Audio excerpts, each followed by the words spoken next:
Hi guys, welcome to my channel. So coronavirus is probably soon to be over. I know that there's so much people that are going to run out of their house. Who wouldn't, right? You've been stuck in your house probably 3 months now. If you're a student, it's probably been more. Anybody would want to go crazy and leave. I just want to let everybody know, please make sure you lock your windows, you lock every single door, everything, because I'm about to tell y'all this story, okay? About 3 years ago, when I was a freshman at my college, there was a small little incident where somebody broke into my house. Before we get started, I want to point out a few little important things, right? My mother is a hairstylist. At this time, before she started her business, she had the setup in our house.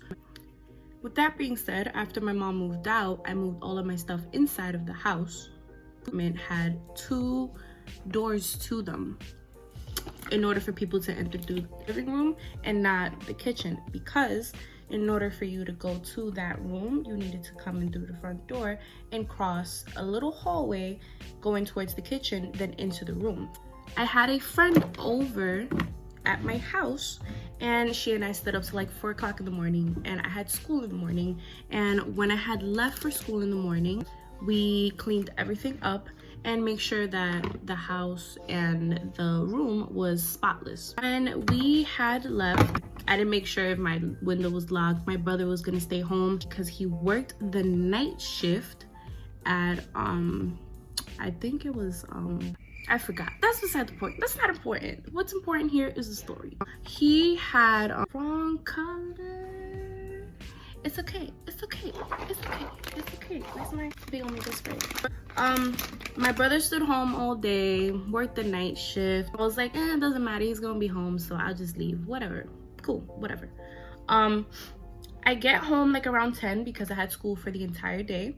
Before I get home, I stop by to get some food, and then I lay my food down in my room in my nightstand because I had a nightstand next to my bed. When I had went to my brother's room, I went to say hi to his friends, make sure that, you know, I was decent enough to say, you know, to everybody, because that's rude if you go home and you don't say hi to nobody, or nobody says hi to you. But that's beside the point. I go ahead and I take a shower. I go lay on my bed. I eat, and before I go to sleep, I throw all my food out. So at this point, I'm about to go to sleep. I turn on my Hulu and I make sure I clean my nightstand. So when I had cleaned my nightstand, I saw a note on my nightstand. Now I disregarded the note only because it looked like a small little scrap and it didn't look like anything important. So I said, you know what? I'm not gonna pay attention to this right now. It doesn't look like anything important. I'm just throw all this stuff out and go to sleep. Cool. After I did all of that, this is where shit went sideways. I go to sleep, I wake up, and when I wake up, I got a text message. Well, I wake up to a text message. Same thing, no difference. I wake up to that text message and it was like, so you're gonna keep me waiting? Sir, what do you mean, am I gonna keep you waiting? What are you talking about? I'm looking at the text message. I text back like, who is this? What do you want? Whatever. And they're like, call me and find out. And I go, sir, who is this? And again, they go, call me and find out. So I say, who is this? At this point, I'm here like thinking, hey, this is probably not, you know, anybody important or whatever. And I disregard it, but they keep texting. So I text back and I'm thinking it's like somebody pranking me or whatever. But this is where it gets crazy. I texted my ex because I have this one crazy ex that has a habit of hitting me up every 2 months, and it was around the time frame that he would hit me up. I asked him like, hey, are you texting me from a number? Like, cut it out. This isn't funny anymore. So he's like, no, I don't know what you're talking about. And I was like, oh, okay. But you know, that wouldn't make any sense simply because what would he be doing in my house? You know what I mean? Like, there's no way that he would have made it inside of my house without me knowing of it, because my brother was home. Now here's the thing, when I came home and my brother was home, my brother had a few of his friends over. He had his best friend, one of his other friends that I knew, and he had, I'm going with this yellow, see what this does. His best friend, and his best friend had a friend over whom I had never met. I'd never met this man in my life. I called my brother and I asked my brother like, hey, who was that? Who was that was there? Oh my God, it looks so cakey. I was like, who is that that's there? My brother said, oh, I don't know who that is. I told him, hey, can you send me the number for like your friend's number, not his best friend, because his best friend's number I already had. But I asked him for that other friend's number and he was like, oh, you have to hit Paula, which was my brother's best friend's name. When I texted my brother's best friend, he goes, I don't know what you're talking about. And I sent him the message and I was like, oh, this is going on. Can you, like, you know, help me out a bit? Because I am super duper confused. And he was like, I don't know what to tell you. I don't know who that is. And I was like, okay, guess nobody knows who this person is. That he said that the number looked like it was a number from Michigan or whatnot. So I started getting concerned. Number one, I asked him what his friend's number was, and that wouldn't make any sense because that man I had never seen a day of my life. So how would he have my number? Why would he want my number? You know, because that number texted me. Oh my God, I didn't even like mention this. I went to the garbage and I picked out the number. Well, I picked out the little note that I will insert somewhere here, anywhere, I don't know, it's coming up. But I went back to the garbage after I had thrown everything out to check the garbage to see what that number was, because when I had looked at the note and then I looked at the message, the number seemed a little familiar. So I was like, hold up, something's going on. I went and I checked and it turns out that the number that was on the note had texted me. I was concerned not only because this number had texted me and I didn't know where this number came from. Oh God, what are we doing here? What is going on here? Let's see. I didn't know where this number came from. I didn't know where I was being texted from. And I was just freaking out. I didn't know what to do. I was scared. I was sending the things to my friends and they were like, oh, call somebody, call the cops, call something. And I'm like, how am I supposed to call the cops on a person that I do not know? How is this possible? You know what I mean? How am I supposed to do that? I'm here still trying to get to the bottom of it, like I'm some type of Sherlock Holmes homicide detective or something. I never actually figure out who it was. To be quite frank, the more I think about it, the more it sounds like it was a prank. But could it actually have been a prank? Is the question. Who was gonna go to my house and do all of this? Who would do that? And leave a note and then text them from that number, you know what I mean? I like continue on trying to figure out who this person is, who this human could be. And I'm here like, who are you? I'm gonna call the cops. I'm texting them, like trying to like scare them or whatever, which didn't work because shortly after, I got a solicited picture that was extremely inappropriate, if you know what I mean. And I was not expecting it to be, you know, this whole situation. And honestly, I thought that the whole thing was my ex. I thought it was my ex. I didn't think it was gonna be anybody else but him. And then I got that picture and I was like, Yep, but that's definitely not him, you know, since I've been with that human and I know who they are and I've seen, you know, the particles. But yeah, I'm gonna finish off this eye and then I'll be back with the rest of the story.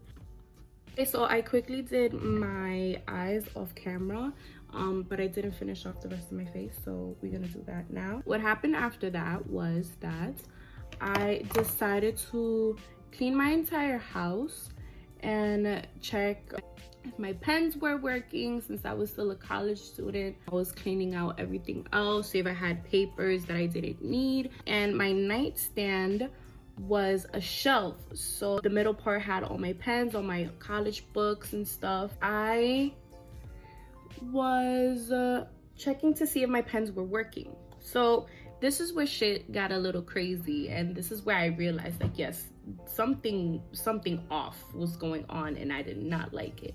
I was checking all my pens to make sure that they worked, and I came across this one pen that was not working well. Of course, when you check a pen, right? You know, I don't even have them. Of course, when you check a pen, you write, right?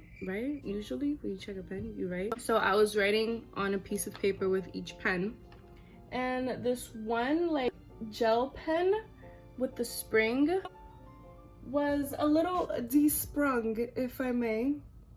So it did not have the spring in it, and I was writing with it, and I noticed that when I was writing with it, it made kind of the same patchiness that the note had. And then that's when I started thinking, like, okay, somebody had to come into my room and wrote it in my room and then quickly left the pen there, because the pen was like towards like the middle of like the little vase where I had all my pens, wrote everything and left, and like quickly just vanished, or whatever the hell happened. I check all my belongings. I'm cleaning out the house, as I said, and I go into where my mom's scraps were, and guess what I find? I find the little book that the little paper was ripped out of. Matched completely. Like, I know I had already thrown out my evidence or whatever, because I was like, I don't need this anymore. I can't go to the cops now, like, tell the cops what's going on. They're not gonna arrest the person that hasn't physically put any harm on me. It's not like somebody committed murder in my home and now there's people that are gonna track where this call came from, because realistically speaking, they don't care. They're gonna be like, okay, we're gonna put it in file, and they never put it in file. So I forgot about that. I said, you know what, I'm not gonna stress myself out on telling a cop, like, hey, yeah, something's going on in my home, but they're not gonna check. They're not gonna check. They don't care. Sorry, Michael Jackson, you have to be like turning in your grave right now. All I want to say is that they don't really care about us, okay? Whew. After I had checked all of that, I saw that that was wrong, that note was taken from there, confirmed that it was taken from there. And I'm here telling my brother with like chills, like, listen, bro, this is real. Like, this is where it was ripped from. This happened. Please, I'm telling you, I'm not crazy. This is like for real.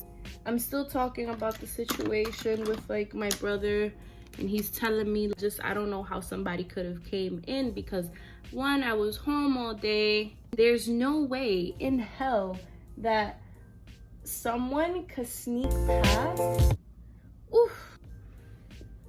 There's no way in hell that somebody could have sneaked past that little hallway in order to get into my room, unless they used the accordion door. Now, the accordion door wasn't fully like put together, simply because you know, it's an accordion door. I can't really like seal everything off. I sealed it enough so my cat wouldn't get in, because I had a cat at the time and she was like obsessed with me, and if she wasn't sleeping with me, she wasn't sleeping at all. She like forced her way into my room, and I sealed it off.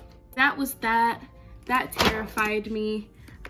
All I have to say is, please, for the love of God and all of superior above. Before you leave your home, before you even think about gonna go out after this coronavirus is over, make sure you lock all your windows, all your doors, because you never know. Maybe throughout this quarantine, you pick up somebody that's like obsessed with you now. You ain't got nothing to do but hide from this stalker that you picked up, or whatever the case may be. If you can prevent any accident, please do so. Do not leave your house without checking everything first. Also, you know, make sure that you turned off everything. Don't want fires either. I hope that this story helped to put some like fear in somebody's heart, because I was scared. I was terrified. I didn't know who had came into my house. I don't know if it was a prank, and if it was a prank, kudos to you, bro. If you see this and you played that prank on me, kudos to you, because my heart was stepping out of its socket. Like, I was terrified. I didn't know what to expect at this point. I thought I was gonna go outside and somebody was gonna like put me in a white van and I was gonna be kidnapped. It was serious. I thought I was gonna be kidnapped. But I'm alive now, so I live to tell the story. I just hope that this inspires somebody, and I hope that y'all listen. And I hope that you guys learn something from the story. Not for nothing, the world is crazy out here. People are getting kidnapped left and right, so you gotta watch out and make sure we look out for one another. It's okay if somebody asks for your location that's close to you. Please, if my friend asks me for my location, I'm gonna say, okay, you can have it gladly, simply because I don't want something to happen to me and then nobody knows where I'm at. It's crazy out here, like too crazy. Please make sure that if you're gonna go out, you let somebody know where you're going. It's crazy out here. Well guys, that is the finished look. If you like the story and you want to hear more stories, then subscribe to my channel. I'll be doing a story time every week, followed by a rant for motivational speaking or some sort of rant throughout the week. So please like, comment, subscribe, and if you guys have any color ideas that you guys want me to do, or if you guys have any story suggestions, because trust me, I have 20 years worth of stories that I can share with anybody. So if you guys want to hear more stuff, let me know, comment, and thank you.